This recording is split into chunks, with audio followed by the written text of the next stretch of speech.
Nous sommes à la Fédération madrilène de tennis et il y a un sport tout à fait atypique, très étonnant, un mélange de paddle, de squash et de tennis. Ça s'appelle le becket et nous avons à notre droite l'inventeur de ce nouveau sport qui est le becket, Fernando.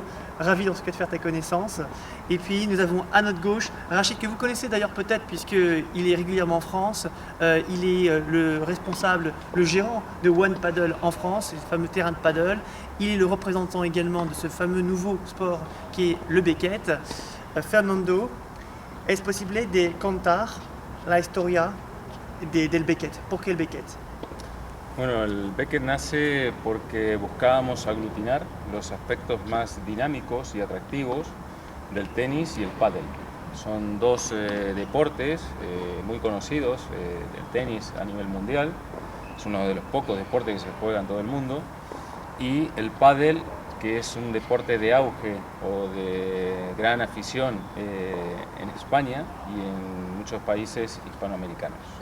Entonces, de la fusión de estos dos deportes nace el becket, ¿no? ¿Y desde cuándo este pista es aquí?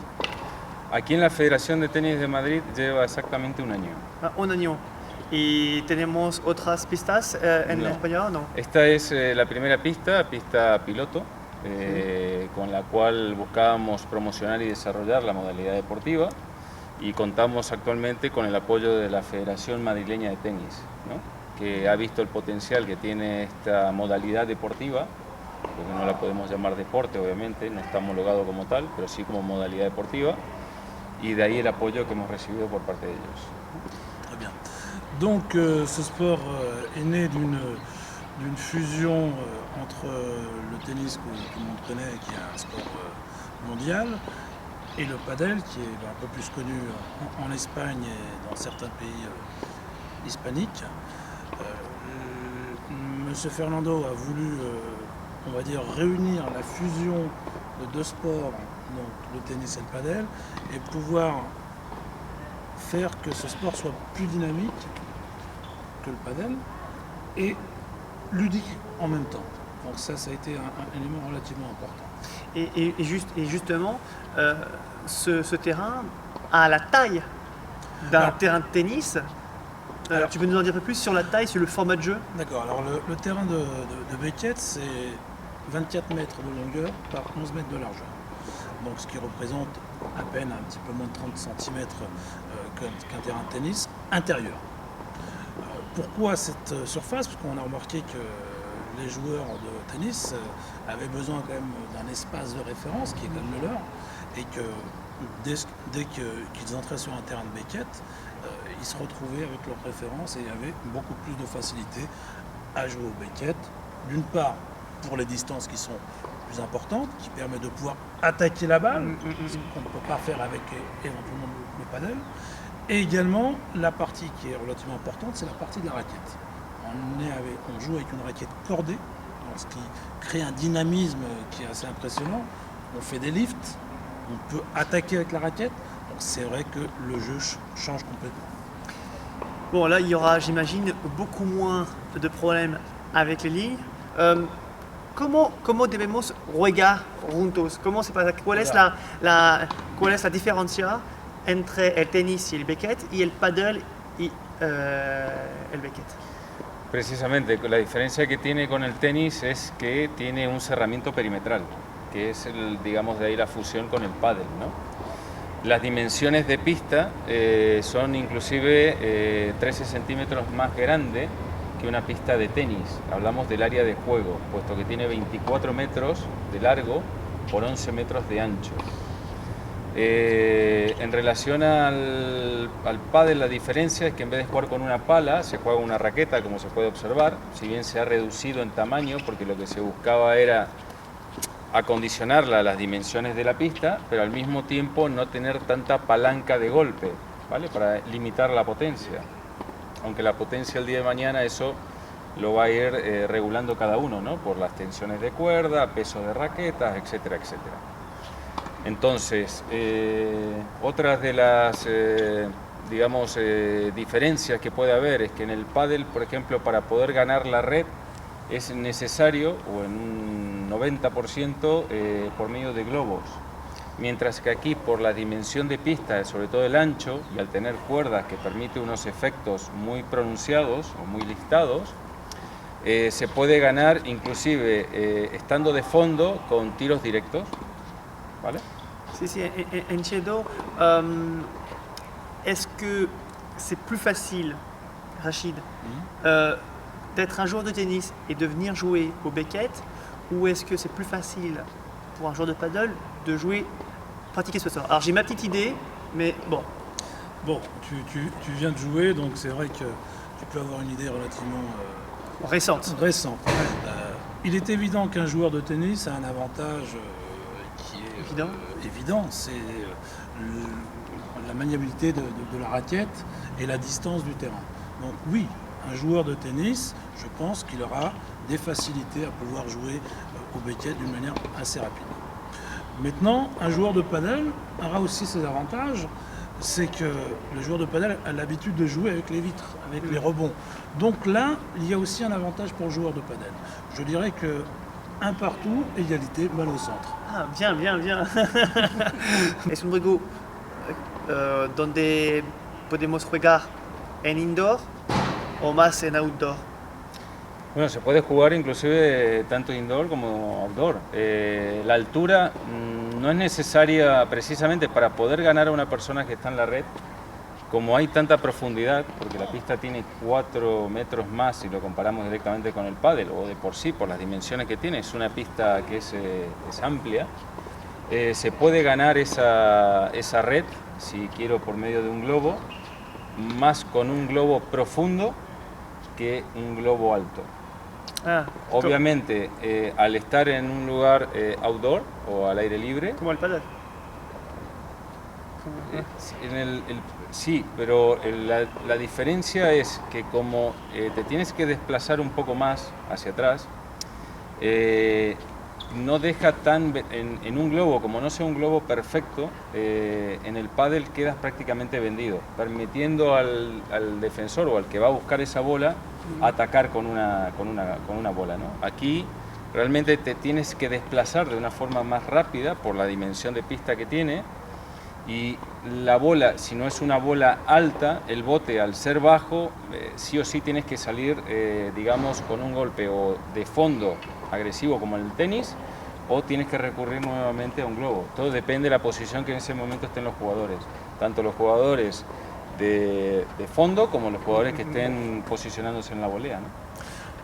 Oui, oui, c'était bon, juste pour traduire un petit peu ces propos, il y a deux types de lob notamment. Il y a il y a le lob qui est effectivement assez haut, mais qui n'est pas le plus efficace. Et puis il y a le lob profond, c'est-à-dire un peu moins haut, mais qui va obliger, voilà, mais plus précis, qui va obliger le joueur à reculer.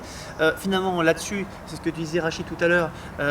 Effectivement, sur le plan, on va dire tactique, on va se rapprocher plus du paddle. On va essayer de mettre les joueurs au fond. Et puis, donc ça, c'est voilà, c'est une grande similarité. Bon. Il y a une similarité avec le paddle, effectivement, on va jouer avec ce qu'on appelle le globo en espagnol, mais enfin le lob.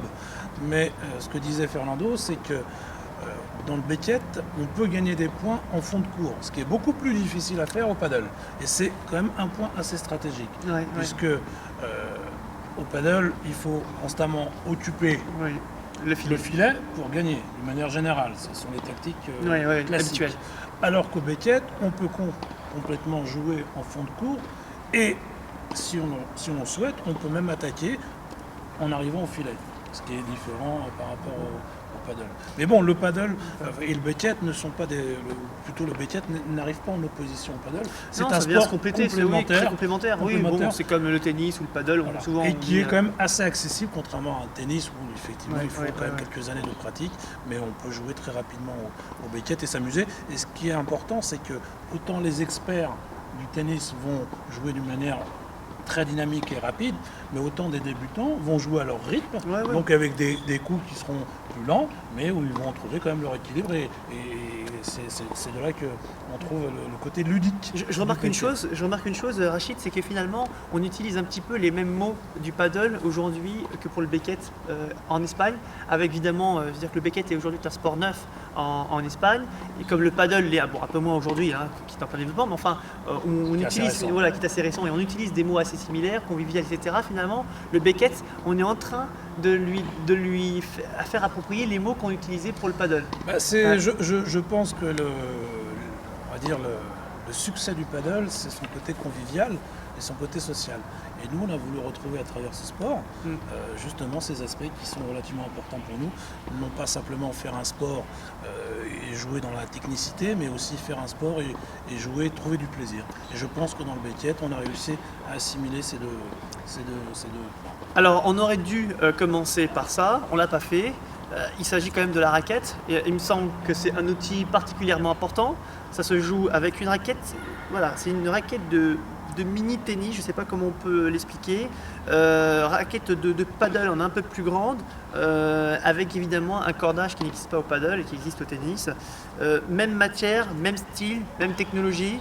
Et par contre, évidemment, la raquette est beaucoup plus légère, beaucoup plus malléable que la raquette du tennis. Je lis 250 grammes, effectivement, on le sent. Alors c'est une raquette, comme je tiens à préciser, et Fernando en est Poids similaire, hein, quand investigateur. même, hein, du paddle. C'est une raquette qui a été spécialement conçue pour le becket. Donc c'est une raquette qui est maniable et qui permet d'avoir justement, du fait de sa poignée courte, permet d'avoir justement des coups avec le poignet. Oui, oui, oui, oui. Ce qui est quand même assez différent par rapport à une raquette de tennis où il y a un effet de palanque, où Ouais, on doit ouais. bien ouvrir le coup. Donc c'est vrai que c'est une raquette qui crée du dynamisme dans le jeu et qui permet de... Je vais laisser d'ailleurs Fernando terminer là-dessus. Obviamente estas raquetas son raquetas que en su momento eran raquetas profesionales, lo que se ha hecho es recortar el grip para poder adaptarlo, como había comentado hoy. Pero como bien ha dicho Rachid, hemos diseñado la raqueta específica para este deporte.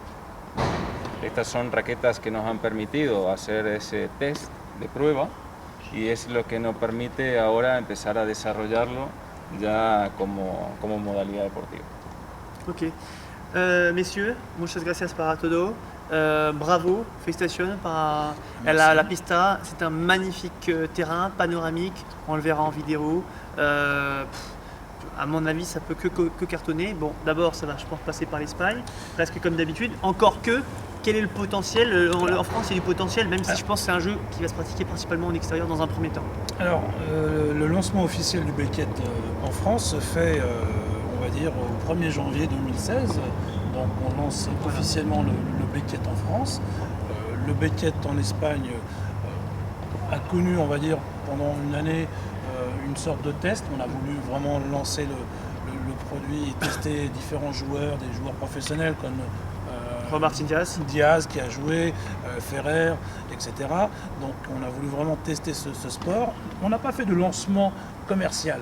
On a fait simplement du test. Aujourd'hui, on est était en convaincu. phase de test, Exactement. de peaufinage. Aujourd'hui, on est convaincu que le becket est un sport qui a sa clientèle et qui je pense, va, en France comme dans d'autres pays, trouver un essor et on va dire un plaisir de jeu pour beaucoup Super. de futurs, j'espère, adhérents et joueurs.